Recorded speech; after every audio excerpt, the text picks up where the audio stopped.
Mittal house में उस दिन ऐसा तूफान आने वाला था जिसकी किसी ने कल्पना भी नहीं की थी। घर के सभी लोग एक जगह बैठे हुए थे।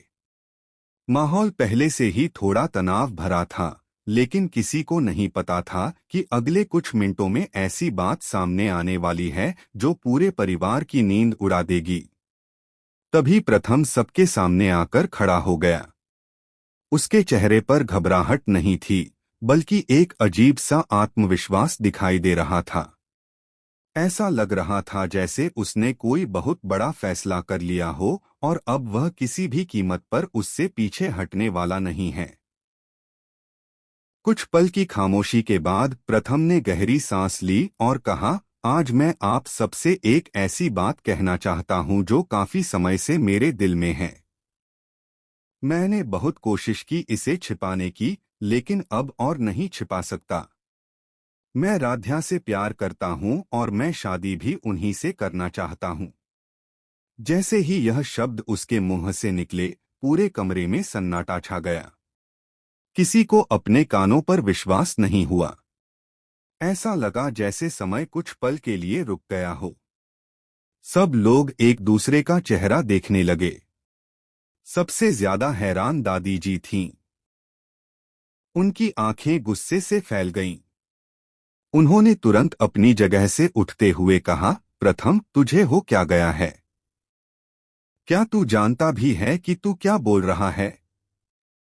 आखिर ऐसा कैसे हो सकता है? लेकिन प्रथम बिल्कुल शांत खड़ा रहा। उसने दृढ़ आवाज में कहा, दादी, मैं पूरी तरह होश में हूं। मैं जो कह रहा हूं, सोच समझकर कह रहा हूं। मैं राध्या से प्यार करता हूं और उन्हीं के साथ अपनी पूरी जिंदगी बिताना चाहता हूं। यह सुनते ही ओमकार जी का चेहरा भी गंभीर हो गया। उन्होंने कहा, बेटा, प्यार अपनी जगह है, लेकिन हर रिश्ते की कुछ सीमाएं होती हैं। तुम एक बार फिर सोच लो। प्रथम ने तुरंत जवाब दिया, मैंने बहुत सोच लिया है पापा। अब मेरे फैसले में कोई बदलाव नहीं होगा। दादी जी ने गुस्से में कहा, अरे बेटा, कम से कम उम्र का तो ख्याल कर। राध्या तुमसे बड़ी है। यह रिश्ता कभी सही नहीं हो सकता।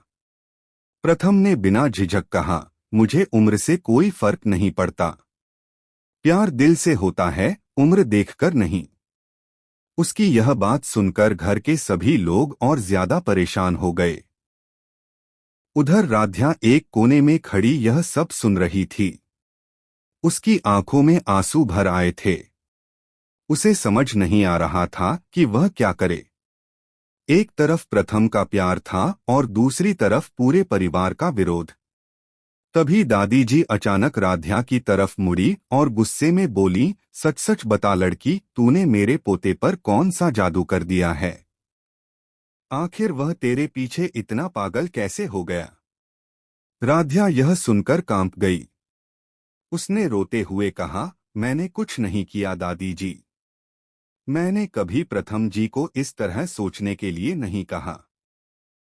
उन्होंने खुद मुझसे अपने दिल की बात कही थी। लेकिन दादी जी मानने को तैयार नहीं थीं।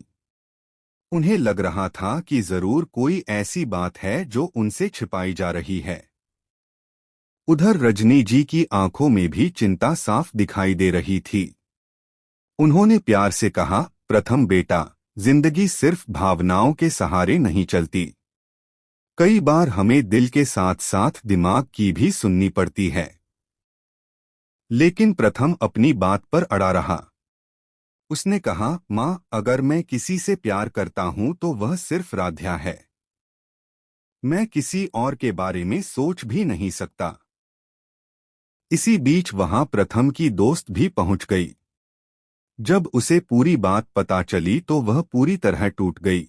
उसने नम आंखों से कहा, प्रथम, क्या तुम्हें मेरी भावनाओं की कोई परवाह नहीं? मैं इतने समय से तुम्हारे साथ हूं। प्रथम ने शांत लेकिन स्पष्ट शब्दों में कहा, तुम मेरी अच्छी दोस्त हो, लेकिन मैं तुमसे प्यार नहीं करता। मेरा दिल सिर्फ राध्या के लिए धड़कता है। यह सुनते ही उसकी आंखों से आंसू बहने लगे। घर के बाकी लोग भी अब एक एक करके प्रथम को समझाने लगे। कोई कह रहा था कि यह फैसला गलत है। कोई कह रहा था कि आगे चलकर बहुत मुश्किलें आएंगी। कोई समाज की बात कर रहा था तो कोई परिवार की इज्जत की। लेकिन प्रथम किसी की बात सुनने को तैयार नहीं था। जितना लोग उसे समझा रहे थे, उतना ही वह अपने फैसले पर और मजबूत होता जा रहा था। आखिरकार बहस इतनी बढ़ गई कि प्रथम का धैर्य जवाब दे गया। वह जोर से चिल्लाया, बस अब कोई कुछ नहीं बोलेगा। मैंने फैसला कर लिया है। अगर मेरी शादी राध्या से नहीं हुई तो मैं अपनी जान तक दे सकता हूं। उसकी यह बात सुनते ही पूरे घर में खामोशी फैल गई। सबके चेहरे का रंग उड़ गया। किसी ने भी नहीं सोचा था कि बात यहां तक पहुंच जाएगी। रजनी जी की आंखों से आंसू बहने लगे। ओमकार जी गहरी चिंता में डूब गए। और दादी जी पहली बार सचमुच डर गईं। उन्हें महसूस होने लगा कि मामला अब उनके नियंत्रण से बाहर जा रहा है। उसी रात दादी जी अपने कमरे में बेचैन बैठी थीं। वह बार बार एक ही बात सोच रही थीं कि आखिर ऐसा क्या हुआ कि प्रथम किसी की बात सुनने को तैयार नहीं है। कुछ देर बाद उन्होंने जल्दी से अपना फोन उठाया और एक खास नंबर मिलाया। फोन उठते ही उन्होंने घबराई हुई आवाज में कहा, मुझे आपकी मदद चाहिए। स्थिति बहुत बिगड़ चुकी है। दूसरी तरफ से धीमी आवाज आई, आखिर हुआ क्या है? दादी जी ने कहा, प्रथम अब पूरी तरह राध्या के प्यार में पड़ चुका है। वह किसी भी कीमत पर उससे शादी करना चाहता है। अगर जल्द कुछ नहीं किया गया तो सब कुछ खत्म हो जाएगा। फोन के दूसरी तरफ कुछ पल तक खामोशी रही। फिर एक रहस्यमय आवाज सुनाई दी, लगता है मामला जितना मैंने सोचा था उससे कहीं ज्यादा गंभीर हो चुका है। यह सुनते ही दादी जी की धड़कनें तेज हो गईं। उन्हें बिल्कुल अंदाजा नहीं था कि आने वाले दिनों में एक ऐसा रहस्य सामने आने वाला है जो पूरे मित्तल परिवार की जिंदगी हमेशा के लिए बदल देगा।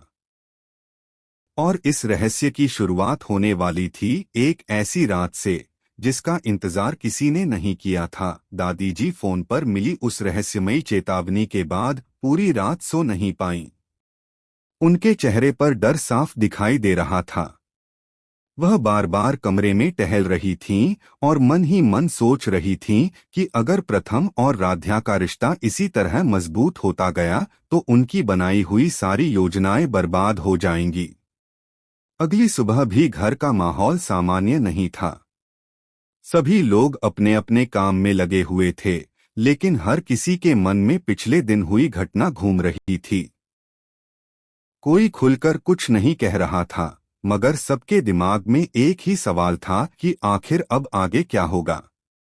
उधर प्रथम पहले से ज्यादा दृढ़ नजर आ रहा था। परिवार के विरोध के बावजूद उसके फैसले में कोई बदलाव नहीं आया था। वह हर हाल में राध्या का साथ देना चाहता था। दूसरी तरफ राध्या का दिल लगातार घबराया हुआ था। उसे महसूस हो रहा था कि घर में कुछ ऐसा चल रहा है जो सबकी नजरों से छिपा हुआ है। दिन बीतता गया, लेकिन राध्या की बेचैनी कम नहीं हुई। उसे बार बार ऐसा लगता कि जैसे कोई उसके खिलाफ कोई बड़ी साजिश रच रहा हो।